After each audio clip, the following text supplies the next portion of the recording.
오늘 말씀의 제목은 영적 비만을 경계하라.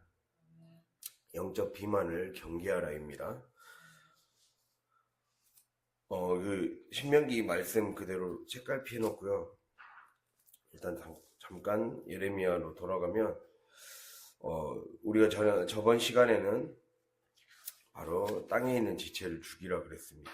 예, 하나님이, 너희들의 행했던 그 죄로 인해 내가 너희를 심판할 수밖에 없다. 결국 그걸 통해서 주님이 우리에게 말씀하시는 것은 매를 들 수밖에 없는 것을 얘기하면서 우리에게 적용할 것이 바로 땅에서 올라오는 지체, 우리 안에 가지치기, 솎아내기를 잘해야 된다 라고 말씀드렸습니다. 그러면서 이제 오늘은 특별히 그렇게 해야만 하는 이유에 대해서 이야기를 해주고 있어요.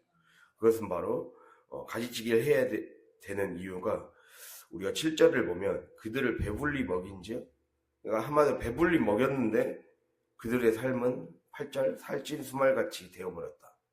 자기 정욕을 위해 사는 존재가 되어버렸다는 거죠. 그것을 지금 말씀하고 있습니다. 그래서 이 말씀과 연결지어서 우리가 적용해 볼 수 있는 말씀이 바로 오늘 신명기 32장 말씀이라고 볼 수가 있습니다. 10절에서 18절을 함께 읽었었죠. 그래서 한마디로 우리가 결국에는 이걸 통해서 우리가 우리의 땅에 있는 지체를 잘 관리해내지 못하면 영적으로 비만이 된다는 거예요.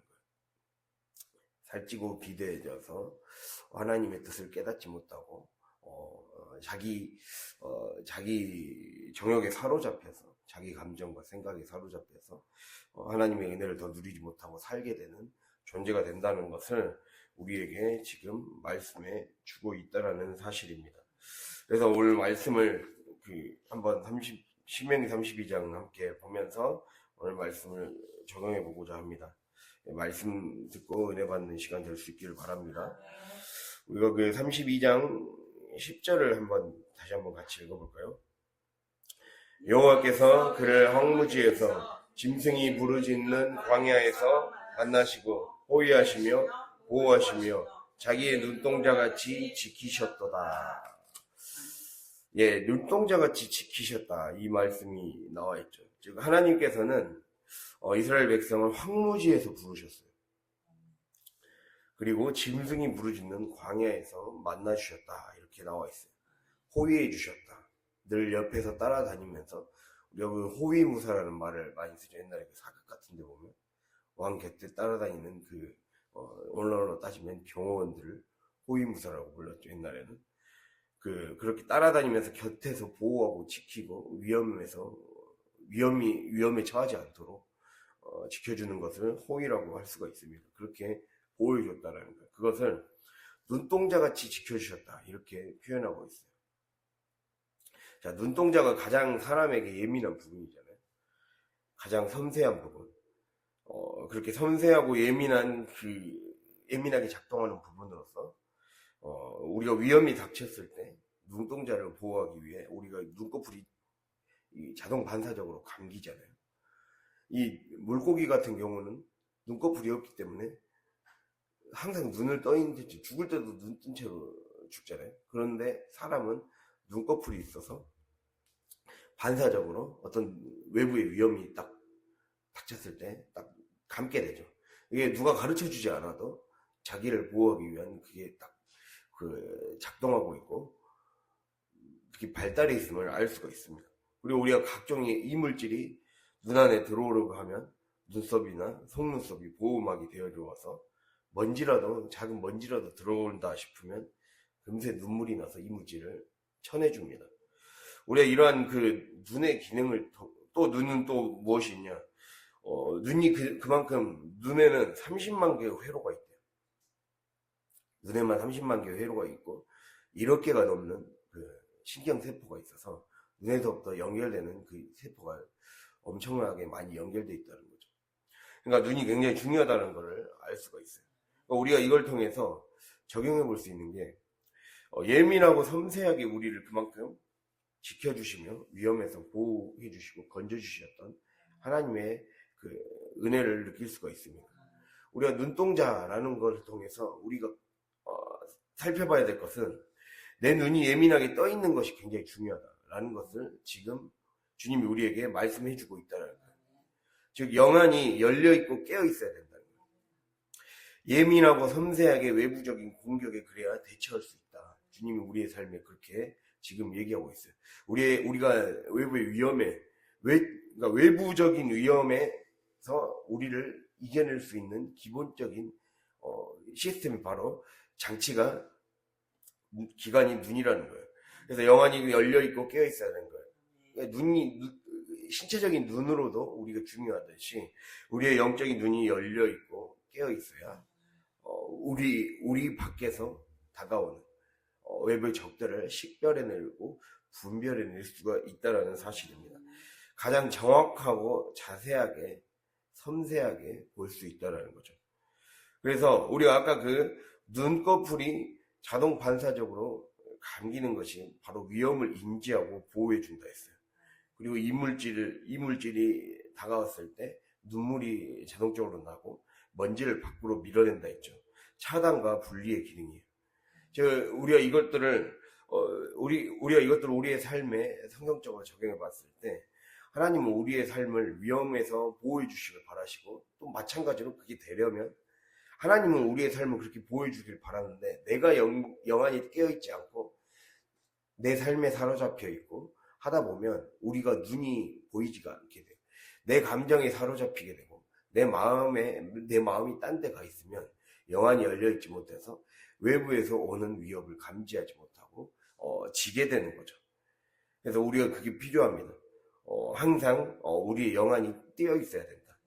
영안이 열려 있어야 되는 이유는 외부의 위험에서부터 자신을 보호할 수 있는 가장 중요한 일체 기관이기 때문에 그리고 영적으로 차단해낼 수 있는 분리시키고 차단해낼 수 있는 이 눈을 감아서 이물질을 제거해 주는 거잖아요. 이물질이 들어오지 않도록 차단시키는 거잖아요. 그래서 가장 중요한 게 우리의 눈이다. 그래서 마태복음에서도 눈은 몸의 등불이니라고 표현되어 있잖아요. 그 마태복음 6장에 나와 있잖아요. 마태복음 6장을 함께 찾아볼까요? 마태복음 6장 22절, 23절.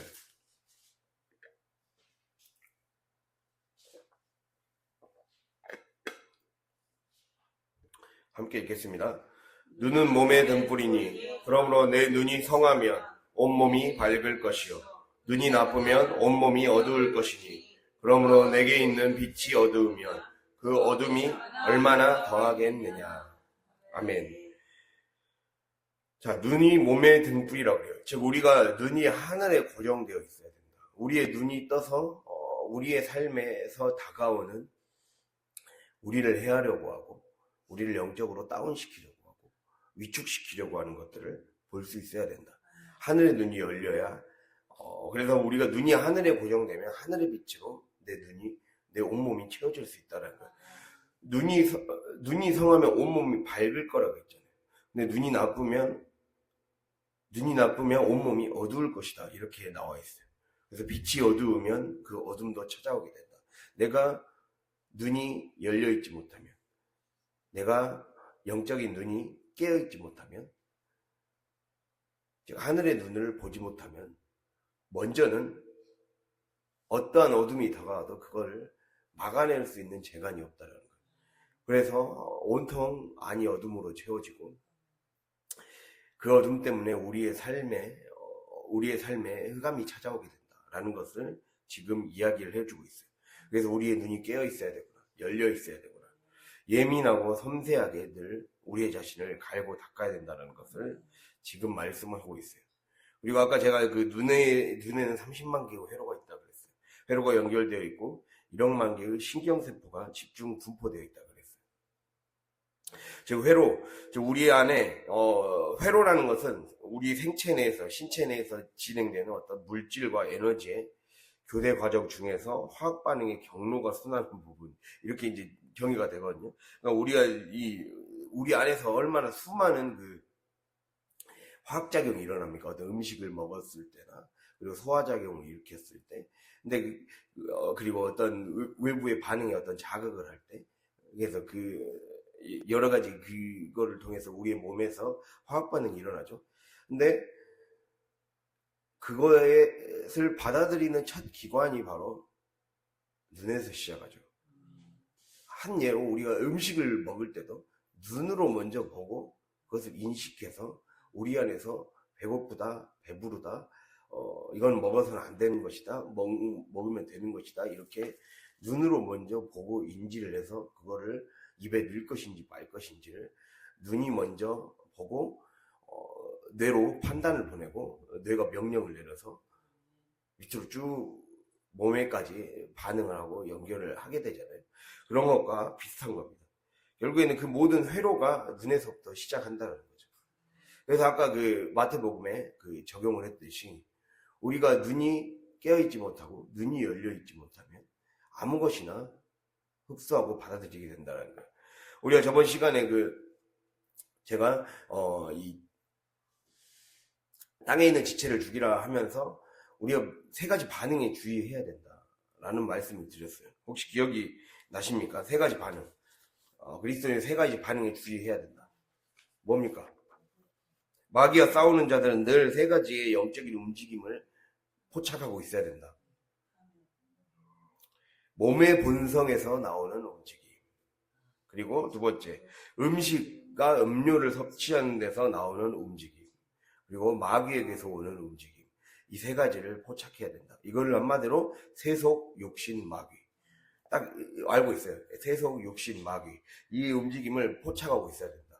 세상에서 오는 움직임과 내 육신 내부에서 오는 움직임과 그리고 마귀의 직접적인 역사를 알아차릴 수 있어야 된다.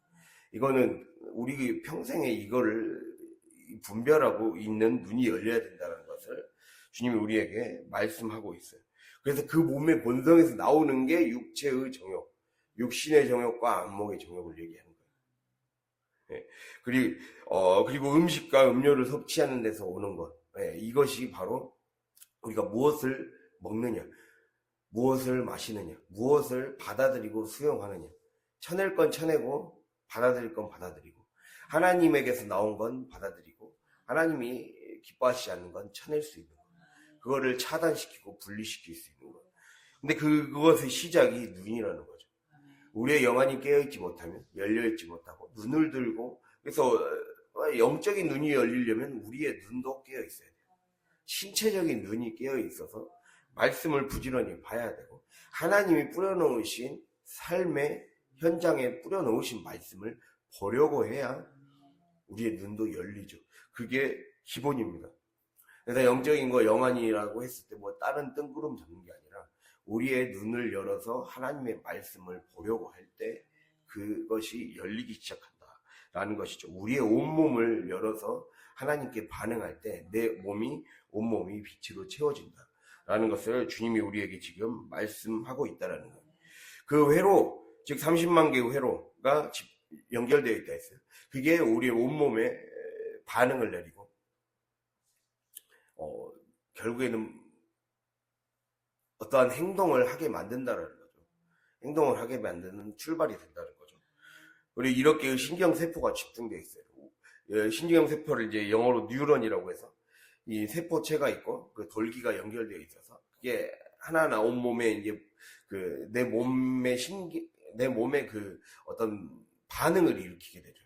반응을 일으켜서 내가 어떻게 행동해야 되는지를 딱 본능적으로 깨닫게 해주죠. 그래서 중추신경과 말초신경으로 되어 있잖아요.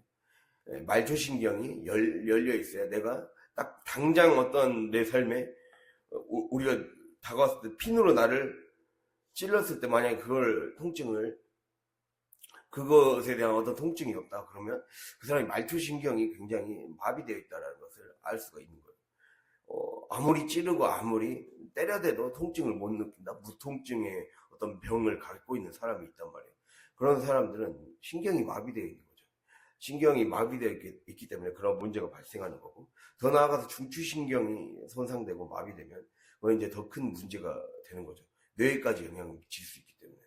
그래서 우리가 결국에는 이 신경이 깨어 있어야 된다는 거. 영적인 신경세포가 깨어 있어야 하나님의 말씀에 하나님의 말씀이 임하는 모든 통로에 열려있게 되는 거죠. 그러니까 우리는 하나님의 말씀이 임하는 모든 통로에 열려있어야 됩니다. 그러려면 먼저는 눈이 열려야 된다는 거죠.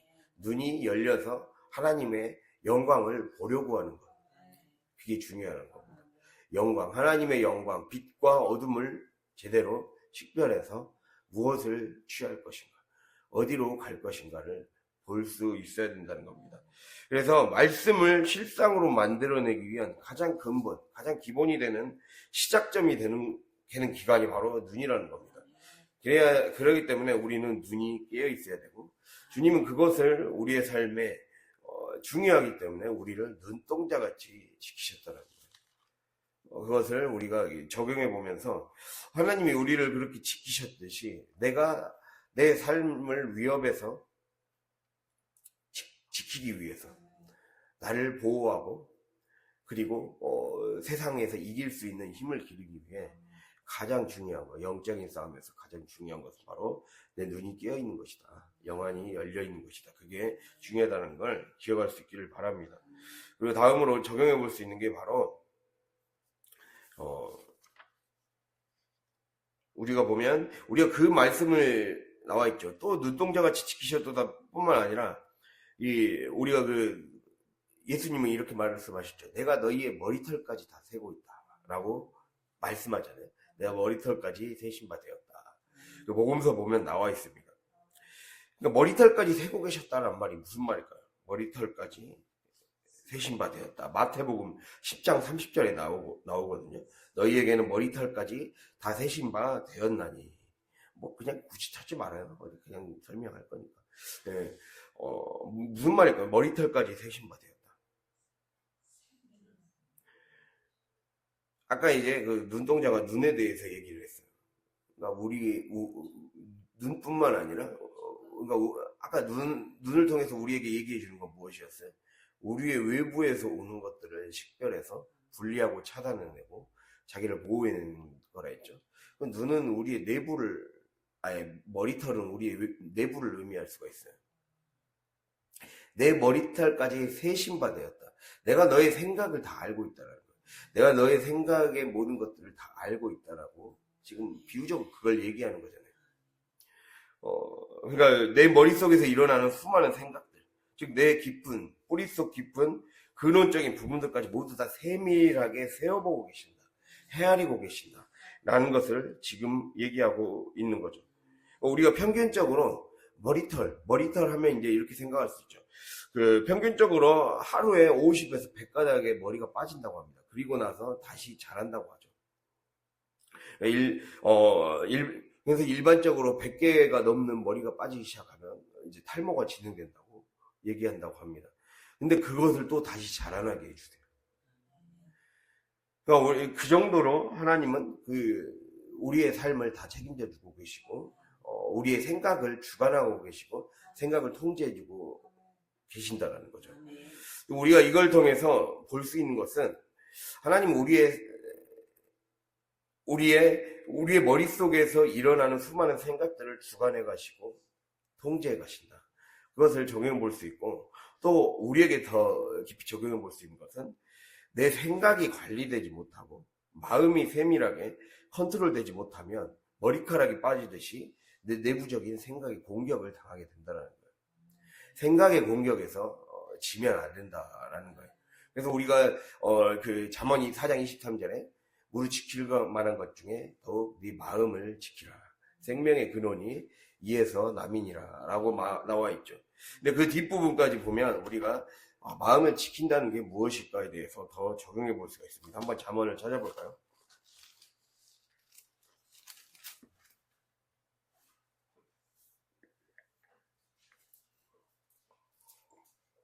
잠언 4장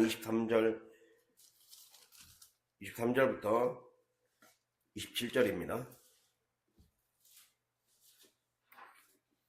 914페이지 23절부터 함께 읽겠습니다. 모든 지킬 만한 것 중에 더욱 내 마음을 지키라. 생명의 근원이 이에서 남이니라. 구부러진 말을 내 입에서 버리며 비뚤어진 말을 내 입술에서 멀리하라. 내 눈은 바로 보며 내 눈꺼풀은 내 앞을 곧게 살펴 내 발이 행할 길을 평탄하게 하며 내 모든 길을 든든히 하라. 좌로나 우로나 사장이요, 사장. 네. 치우치지 말고 내 발을 악에서 떠나게 하라. 아멘. 못 찾았으면 못 찾았다고 그냥 얘기해요. 그냥. 뭐, 주여 길을 열어주소서. 어째 뭐 말을 잘 못 찾을까 참말로. 어떻게 그런 길을 줘? 사장이라고 했는데 이게 잠언 4장 23절은 딱 우리 그 자주 외우는 구절 중에 하나예요. 요한복음 3장 16절 같이 모든 지키는 것 중에 더욱 네 마음을 지키라. 생명의 근원이 이에서 남이니라. 내 마음을 지킨다는 것에 대해서 뒤에서 설명해주고 있죠. 마음을 지키는 자는 마음을 지키려면 어떻게 해야 되는지 24절에 나와 있죠. 구부러진 말을 내 입에서 버리라. 비뚤어진 말을 입술에서 멀리해라. 내 눈은 바로 보며 눈꺼풀은 앞을 곧게 살펴라. 그리고 내 발이 행할 길을 평탄하게 해라. 내 모든 길을 든든히 해라. 그리고 치우치지 말아라. 악에서 떠나게 하라. 그것을 말씀하고 있죠. 즉 그걸 통해서 마음을 지킨다는 것은 우리의 생각을 관리하라는 거거든요. 하나님이 우리에게 원하시는 것은 내 마음이, 내 생각이 하나님께 온전히 드려지는 것. 하나님의 생각으로 채워지는 것. 너희 안에 이 마음을 품어라. 이 생각을 품어라. 여기서 생각은 사고방식이에요. 하나님의 사고방식을 내 삶 밑으로 내려가게 해라. 생각이 생각으로만 난 이렇게 생각하고 있어요. 그 생각은 성경에서 말하는 생각은 그냥 내 머릿속에서만 머무는 게 생각이 아니에요. 이 사람이 생각이 정리되어 있다. 이 사람이 하나님의 생각으로 정리되어 있다는 것은 입의 말과 그리고 발의 행동과 내가 바라보는 눈과 그리고 내가 행하는 그 행함, 흔들리지 않는 그 치우치지 않는 그 행함 속에 나와 있다. 발과 손과 눈, 입 이러한 것이 어떻게 가고 있느냐에 따라 달려 있다는 거예요. 그래서 내 사고방식을 잘 관리하라는 거예요. 내 생활 양식을 잘 관리해라. 이렇게 주님이 우리의 삶에 이야기를 하고 있다는 겁니다. 머리털을 세고 계신다. 이걸 통해서 우리의 생각을 잘 관리하는 게 바로 지지 않는 걸음이다라는 걸 우리에게 지금 말씀하고 있습니다. 그래야 하나님의 사람으로 쓰임받을 수 있고 온전히 하나님의 우리가 기본적으로 아까 눈동자같이 지키시고 또 머리털까지 세신 바 되셨다. 이걸 통해서 하나님은 우리의 삶을 보여주고 싶으시고 우리의 안과 밖을 보여주고 싶으신 거예요. 관리해주고 싶으시고. 근데 그것이 되려면 내가 그 하나님의 말씀에 응답을 해야 돼요. 제가 하나님이 말씀하셨을 때 인간이 순종으로 응답하지 않으면 아무리 하나님이 지켜주고 싶으셔도 우리의 삶이 그 효과를 맛볼 수가 없다라는 겁니다. 그러니까 순종은 온전히 하나님께 내가 딱 마음을 쏟아야 스파크가 일어나는 거예요. 하나님과의 성령의 불꽃이 튀어야 무엇인가 일이 일어나죠. 그렇지 않으면 늘 냉랭한 상태에서 머물면 우리의 삶에 어떠한 발전과 어떠한 성장도 일어날 수 없다는 걸 우리가 반드시 기억할 수 있기를 바랍니다. 그래서 우리의 외적인 공격과 내부적인 공격을 잘 인지해야 된다. 그 몸으로 일어나는 반응과 그래서 세속과 육신을 주의해야 된다는 거죠. 그걸 말씀하는 겁니다. 아까 세속, 욕심막이라고 했을 때 세상에서 오는 것들을 그러니까 내가 세속과 육신에서 무너지면 영적인 비만이 찾아온다. 그 말을 하려고 하는 겁니다. 오늘 말씀이. 세상의 공격, 세상의 외부적인 공격을 내가 그냥 아무거나 무분별하게 받아들이면 눈을 어둠으로 채우는 것이고 내 영안이 열려있지 못하면 아무거나 채우기 때문에 눈 감고 그냥 누가 세상이 주는 족족 그냥 다 먹는 거예요. 다 먹어버리고 아까 음식과 음료를 분별하지 못한 데서 오는 움직임을 식별하지 못하면 결국에는 진다 그랬잖아요. 몸의 본성에서 오는 움직임. 그러니까 내가 세상에서 들어오는 것을 아무거나 무분별하게 섭취하면 내 육신이 영향을 받아서 그 육신이 더럽혀지는 거죠. 탐욕으로 채워지는 거죠. 그것과 마찬가지로 또 내 안에서 일어나는 생각들. 가만히 놔두면, 가만히 방치해두면 또다시 게으름과 나태와 탐욕과 음란과 탐심과 탐식의 이러한 온갖 욕심을 탐하는 것들로 채워지는 시기와 질투나 이러한 하나님이 원하시지 않는 하나님이 그대로 그냥 놔둬버리면 그 자체가 죄는 아닌데 그거를 키우고 키워서 어떠한 일들을 행해버리면 우리의 삶에 문제가 되는 것들. 그래서 가장 중요한 건 어떤 사람들이 이러한 내 감정에서 비롯되는 것들, 외부적인 자극으로 인해 우리의 감정이 생겨나고 내 내부적인 생각을 관리하지 못함으로 인해 감정이 커져간단 말이에요. 욕심이 커져가고 정욕적인 것들이 커져간단 말이에요. 이것이 마치 새가 지나가듯이 지나갈 수가 있다. 새가 지나갔을 때 내 위에서 새는 마귀를 상징해요. 우리 마귀가 그것을 부추기도록 뿌린다라는 거죠. 우리가 비유했을 때 길가에 뿌려진 씨는 새들이 와서 먹어버린다 했잖아요. 그러니까 공중의 새들, 즉 마귀가 와서 다시 그 뿌려진 말씀을 빼앗아서 열매 맺지 못하게 해버린다. 그러한 뜻을 담고 있어요. 그렇게 했을 때 우리의 위에는 새가 날아갈 수가 있어요. 근데 가장 중요한 건 새가 내 머리 위에 둥지를 틀지 못하도록 하는 거예요. 그게 중요한 거예요. 우리가 살다 보면 기분이 언짢고 힘들고 또 내 안의 욕심과 번민과 여러 가지 인생의 괴로움으로 당장의 하루가 오늘 짜증이 나고 힘이 들고 또는 마음이 번잡하거나 괴롭거나 별상각이 다 들 수 있어요. 그러니까 우리가 이 시험 들게 되는 루트가 시험 들게 되는 경로, 이 회로, 아까 회로라 했잖아요. 내 신체 기관에서 일어나는 것 때문에 일어난단 말이에요. 내가 어떤 일들을 접했을 때 어떤 관계의 작은 불쾌함을 겪었어요. 예를 들어 밥을 먹다가 제가 제 고백을 하자면 제가 그냥 밥 잘 먹고 있다가 목사님과 말다툼할 때가 있거든요. 그러면은 내가 그 말다툼 하게 되는 그 첫 경로 그 회로가 딱 연결됐을 때 거기에서 차단을 시키면 되는데 누구의 잘못도 아니에요. 그냥 내가 그걸 어떻게 받아들이고 어떻게 해석해서 그 말을 뱉어내느냐가 문제인데 그것에 예민하게 깨어있지 못하면 예민하고 섬세하게 열려있지 못하면 그거를 바보같이 습관적으로 충동적으로 그냥 불쾌하게 그냥 반응해버린단 말이에요. 그러면 그게 키워져서 시험 들게 되는 거예요. 시험 들게 돼서 혈기를 내거나 혈기나 분노, 원망, 불평 또 그렇게 되다 보면 그게 터지면 그냥 단순히 밥상머리에서 일어난 사소한 말다툼이 갑자기 이제 과거까지 얘기가 되는 거예요. 과거에 늘 이런 식이다, 예를 들면.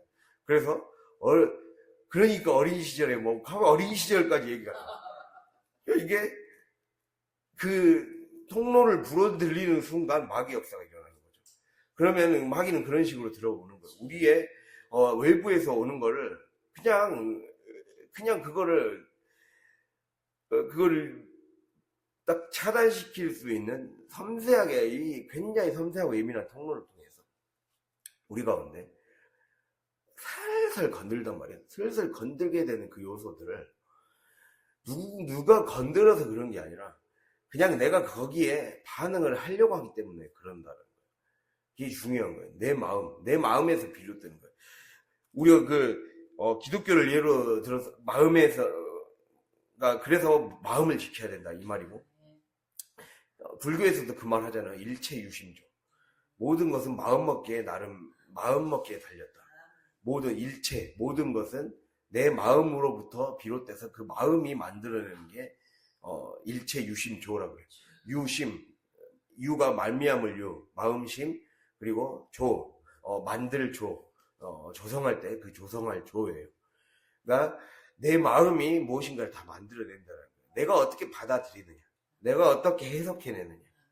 그래서 우리가 말씀을 잘 듣고 읽고 그걸 그대로 행하는 자가 복이 있다 그랬어요. 여기서 읽는다. 들었으면 그것을 잘 읽어내야 돼요. 하나님이 사람을 통해, 환경을 통해 그냥 나에게 여러 가지를 마치 작은 테스트를 하듯이 나에게 던진단 말이에요. 사람을 통해 던진단 말이에요. 그거를 읽어내야 돼요. 읽어내려는 노력을 해야 돼요. 그게 읽어내는 그 감각이 점점 발달해야 돼요. 이게 숙련이 돼야 되는 거예요. 그게 영적인 실력이 있게 되는 거죠.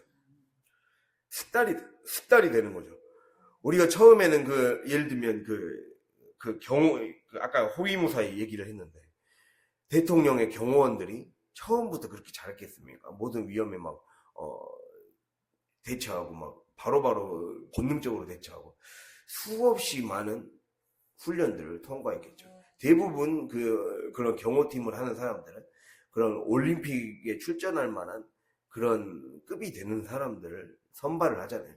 그 올림픽에 출전한 사람들이 얼마나 많은 훈련을 합니까? 몸의 훈련을 하고, 그 몸의 훈련이 됐다는 것은 기본 체력의 훈련이 되고 순발력 훈련이 됐다는 것은 이 순간적으로 어떤 공격이 다가와도 바로 딱 보호해 줄 수 있는, 대통령을 보호해 주고 높은 사람을 보호해 주고 방어해 주고 딱 대처해 줄 수 있는 그 신체적인 능력이 발달했다라는 걸 의미하죠. 그걸 하기 위해 얼마나 자기 자신을 하루하루 깎아나가면서 운동했겠습니까? 우리가 읽어내려는 운동을 해야 된다는 거예요. 하나님의 말씀을 읽어내려는 운동. 뿌려진 하나님의 말씀을 깨어 눈을 떠서 바라보고, 그리고 내 생각을 정돈하는 훈련. 생각이 정돈되어 있지 않고 마음이 관리되어 있지 않은 채로 하루하루를 살아가면 딱 하나님이 테스트의 형태로 여러 가지 통로로, 여러 가지 회로, 여러 가지 경로를 통해 우리에게 딱 전달해 준단 말이에요. 그럼 우리의 신경세포가 죽어 있으면, 영적인 신경세포가 죽어 있으면 이게 나를 성장시키게 하는 말씀일 수도 있다는 걸 모르게 되는 거예요. 지금 생각해 보면 하나님은 우리가 영적인 싸움에서, 작은 싸움에서 실패하고 시험 들었을 때를 잘 생각을 해봐야 돼요. 내가 이것이 하나님의 말씀의 씨앗이었구나라는 것을, 사실 이것조차도 하나님의 사람으로 될 수 있는 중요한, 이 작은 것이 중요했다는 것을 뒤늦게 깨닫는 거죠. 우리는 항상 다시 설교를 듣고 다시 말씀을 듣고 나서야 뒤늦게 깨닫게 돼요. 근데 그게 아니라 하나님이 원하시는 거는 그 즉시 상황이 왔을 때 바로 읽어내고 바로 반응하는 그 텀을 줄이는 거예요. 이게 그런 누군가를 경호할 수 있는 수준이 되는 사람은 바로 어떤 상황이 왔을 때 바로 대처할 수 있는 그 시간의 텀이 짧은 사람들이죠. 0점 몇 초도 안 돼서 바로 반응할 수 있는 어떤 유명한 사람들 테러를 가하려고 했을 때 그 테러의 위험에서 바로 딱 방어해 줄 수 있어야지, 공격하고 나서 해주면 무슨 의미가 있겠습니까? 그런 것처럼 바로 방어할 수 있는 우리의 상태가 돼야 되고, 바로 이것에 믿음의 방어를 하고, 그래서 믿음의 방패가 필요하다고 그러잖아요. 믿음의 방패, 영적인 무기 중에 믿음의 방패라는 것을 얘기하잖아요. 의의 호심경과 믿음의 방패. 그래야 내가 늘 하나님의 말씀으로 내 생각을 관리해야 의의 호심경을 붙이게 되는 거고, 믿음으로 대처해야 그걸 지킬 수 있는 거죠. 그것을 주님이 우리에게 지금 말씀해 주고 있다는 걸 기억할 수 있기를 바랍니다. 그것이 되어 있지 않으면 살찌고 기름지게 된다는 거. 그거를 주님이 우리에게 말씀하고 있습니다. 그래서 우리가 신명기로 다시 넘어가면 15절에 여수run이 기름짐에, 32장 15절에 여수run이 기름짐에 발로 찼도다, 이런 말씀이 나와 있죠. 보입니까? 예. 여술이란 말은 하나님을 기쁘게 하는 자들 이런 뜻이에요. 하나님을 기쁘게 하고 기쁘게 하는 의로운 자들 이런 뜻이에요. 그러니까 하나님이 그렇게 너희들이 원래 하나님을 기쁘게 하고 하나님 앞에 의인으로 서기 위해 그렇게 살아야 되는데 그렇게 안 했다라는 거예요. 그 말을 하고 있어요. 내가 너희를 그렇게 세웠는데 그 정도로 너희를 기뻐하고 너희를 사랑했는데 발로 차버렸다. 하나님의 말씀을 무시해버렸다. 근데 그게 단계가 무엇이라는 거예요? 우리가 어떻게 하면 살이 찌게 된다는 거예요? 기름짐에. 즉, 아까 말씀드렸듯이 내 눈과 생각을 관리하지 못하고 깨어있지 못하면 영적으로 비대해지고 비만이 되어서 기름지게 된다는 거죠. 그것을 주님이 우리에게 말씀하고 있어요. 우리가 살찌고 비대해지면 혈액이 잘 돌아가지 않죠. 그래서 피가 탁해져서 혈관으로 혈액이 공급되지 않습니다. 주님은 우리의 삶에 여수룬이라고 불러주셨어요. 아까 여수룬이 제가 뭐라 했죠? 하나님을 기쁘시게 하는 자들, 하나님을 기쁘시게 하는 의로운 자들 이란 뜻이에요. 하나님을 기쁘시게 하는 자들이 되게 하기 위해 우리를 세우셨고 우리 안에 나를 위해 십자가에 못 박히셔서 보혈을 흘려주셨어요. 그 보혈을 내 몸속에 주입해 주신 거죠. 근데 그 혈액이 지금 제대로 돌아가고 있지 않은 거예요. 살찌게 돼버리면 내가 아무리 하나님의 자녀라고 해도 내가 깨어있지 못하면 내가 삶에서 하나님이 뿌려진 말씀을 깨어있다는 건 아까 말씀드렸듯이 외부의 것을 보고 이겨낼 수 있는 힘을 기르는 것이고 그리고 하나님이 우리의 삶에 우리의 삶에 다방면으로 뿌려주신 그 말씀을 감지할 수 있는 신경세포가 더 발달하게 되는 거예요. 그걸 말하는 거죠. 그것이 혈액이 제대로 돌면 깨어나게 되는 거죠. 그러니까 우리가 운동을 하면 세포가 살아나고 혈액이 잘 돌게 되잖아요. 건강하게 되잖아요. 고혈압이나 당뇨나 어떤 심장질환에 걸리지 않게 되잖아요. 그런 것처럼 우리가 운동이 되지 않으면 내 혈관이 막히기 때문에 혈관이 막히고 콜레스테롤이나 지방이 증가하기 때문에 병에 걸리기 쉬워지고 뼈도 약해지고 그래서 통증이 심해지고 질병이 많아지죠. 그래서 우리가 이러한 것들을 보여주고 있는 거예요. 또 살찌는 통로가 무엇입니까? 너무 과도한 영양소를 섭취할 때. 아까 말씀드렸듯이 내가 아무 것이나 섭취하려고 할 때 하나님이 원하시지 않는 것들은 딱 끊어내는 작업들을 하지 않으면 내 안에 영적인 지방이 늘어서 콜레스테롤이 늘어서 하나님이 아무리 내게 복 주고 싶어도 그 복을 내 것으로 만들어낼 수 있는 능력을 그러니까 복은 주려고 하나님은 누구에게든지 다 이미 복의 씨앗을 주었고 그 복의 씨앗을 키워내라고 하신 거예요. 우리가 항상 착각하면 안 돼요. 내가 깨어있지 못하고 내가 영적으로 비만을 관리하지 못하면 이미 온 복을 키워내지 못하는 자가 되는 거예요. 주님은 복의 씨앗과 작물을 재배할 수 있는 재료를 주셨다니까요. 그거를 키워낼 수 있어야 돼요. 그게 중요한 겁니다. 그 육신의 다이어트가 되지 않으면 결국에는 영적으로 비대해져서 죽게 된다는 걸 기억할 수 있기를 바랍니다. 그래서 오늘 말씀을 잘 적용해서 영적 비만을 늘 경계하며 늘 우리의 생각에 깨어있고 우리의 눈이 열려있는 저와 여러분이 될 수 있기를 간절히 바랍니다. 네, 기도하겠습니다.